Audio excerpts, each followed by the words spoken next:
You have never intentionally caused harm to anyone. Yet, here you are, always the wounded one. You are the person strangers confide in on the first meeting. The one colleagues lean on before they even know you well. The one friends reach at 2 a.m. when the world has turned against them, certain you will answer. You have held space for grief that belonged to someone else, absorbed anger that had nothing to do with you, and shouldered the emotional weight of entire households on a frame never designed to carry it alone. And you called that love. But something beneath all that love has been quietly shifting. In the dark, in the pauses between your kindness, where nobody watches and nobody thinks to ask if you are okay, something has been building. This is the conversation nobody ever has with people like you. Not about the gift, about what the gift extracts. About the shadow that lengthens in direct proportion to how brightly you burn for everyone else. Think about the last time someone entered a room carrying tension, not aimed at you, simply visible in the set of their jaw, the brevity of their words, the particular weight of their silence. Your body knew before your thoughts caught up. Without a single word being spoken, you had already adjusted your tone, softened your posture, recalibrated your entire presence, preparing for something that hadn't even arrived yet. That is not empathy alone. It is a nervous system shaped by years of careful study, trained to read the earliest signals of another person's inner turbulence as a means of staying safe. There is a specific kind of tiredness that belongs to people like you. Medicine has no clean name for it. It doesn't come from long hours or broken sleep. It comes from a lifetime of continuous inner labor, from treating every exchange as terrain requiring navigation, every silence as a message awaiting interpretation, every relationship as a structure that will fracture unless you personally hold it together. The real danger of being deeply empathic is not the sensitivity itself. It is what becomes of all that sensitivity when it has nowhere to return. When you are permanently the one absorbing and never the one releasing. When the internal reservoir fills steadily and the level keeps rising and nobody thinks to notice. To understand where this began, you have to go back, not to last year or your most recent painful chapter. Much further, to a child navigating an environment where emotional safety was never guaranteed.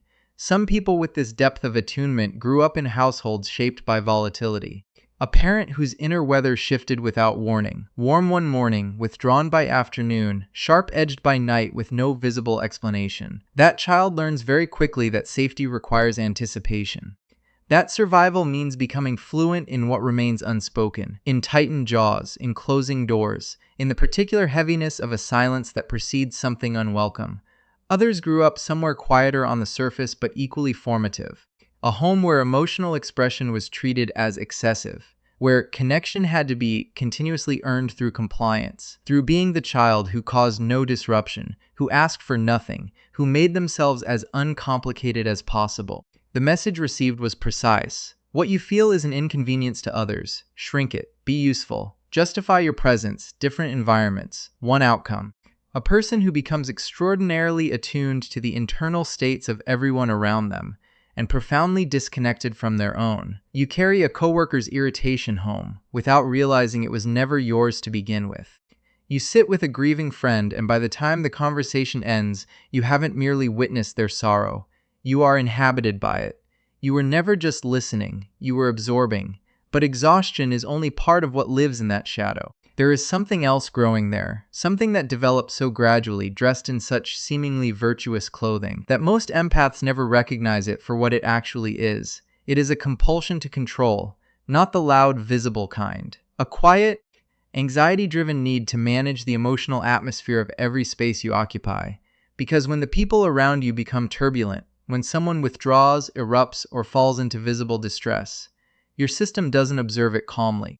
It registers emergency. It cannot cleanly separate their discomfort from your own sense of threat. You dissolve disagreements before they fully surface. You accept blame that was never yours simply because resolution feels safer than accuracy. You edit your genuine response, the inconvenient fully human one, and offer something more manageable instead. Sometimes that is real tenderness, but underneath it, there is often something much older and more frightened. A child's survival strategy still running quietly inside an adult's life. Still convinced that your security depends on keeping everyone around you emotionally settled, and so the giving continues. Past genuine capacity, past any real reciprocity. into a quiet, accumulating resentment that gets suppressed the moment it surfaces. Because feeling resentful toward people you love feels like proof of the worst thing you fear about yourself. That resentment finds a way out regardless. It emerges as sudden withdrawal, an unexplained unavailability that bewilders the people around you and confuses even yourself. Fully present one week, completely unreachable the next, with nothing visible to account for the shift. Or it turns inward entirely, settling into a persistent hollowness that no amount of surrounding connection seems to reach. Something in the center of your chest quietly extinguished. And then comes the most disorienting realization of all. Sitting alone, in a still room, no emergency, no one requiring your attention, and reaching inward to find what you actually want, only to discover that you genuinely don't know. Not what others need from you, what you want, what restores you, what you believe when no one is watching. Because so much of what felt like a personality was actually a careful adaptation, a self assembled around the needs and emotional tolerances of others. Constructed for everyone's comfort but your own. None of what I have described makes you damaged. It makes you someone who built an extraordinary inner capacity in direct response to an environment that demanded it, and then carried that capacity into a life that deserved far more from you. More of your actual voice, more of your genuine presence, more of the person who lives underneath all the careful management. The architecture built for that season was always meant to be temporary. A crossing, not a home. What becomes available now, not as pressure, but as genuine possibility, is the recognition that those original conditions no longer hold authority over your life. That you are no longer a child whose belonging depends on successfully managing the emotional states of people around you. The question that actually reaches something real is this: what do you need right now? For most people carrying this particular history, a genuine answer surfaces immediately followed by guilt, as though having a need is a form of taking. As though naming your own requirements places an unfair weight on a world that has always related to you as a provider, rather than as someone who also requires something. That guilt is not wisdom. It is an old instruction, recorded in a time when your emotional needs overwhelmed the people responsible for you, or were treated as though they did. A season when the least costly path was contraction. When you learned to earn love by making yourself easy to overlook. That recording has been playing unquestioned for a very long time. It is not the truth. The capacity to feel deeply is not the wound. It is the inheritance, the actual gift. The damage is that this capacity was directed entirely outward from the beginning, and never once turned back toward the person it originated in. Returning to yourself begins with a pause.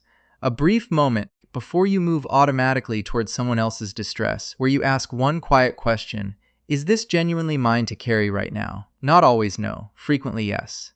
But the act of asking, that small deliberate hesitation, is itself a form of reclaiming something that has been given away for a very long time. It looks like noticing your own emotional state while still inside an interaction, rather than only discovering how depleted you are afterward, alone, wondering what happened. It looks like offering something from a place of genuine fullness.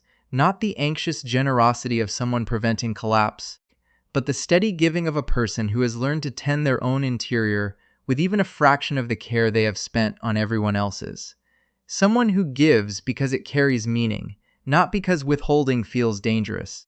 You were never a supporting character in someone else's story. You arrived here carrying your own narrative, your own depths, your own unresolved hungers, your own interior world that has been waiting with extraordinary patience while you tended everyone else's terrain. A whole country inside you that you have barely visited, because you were always somewhere else, maintaining what was never really yours to maintain. The dangerous side of an empath is not a flaw, it is a signal from the part of you that has waited the longest.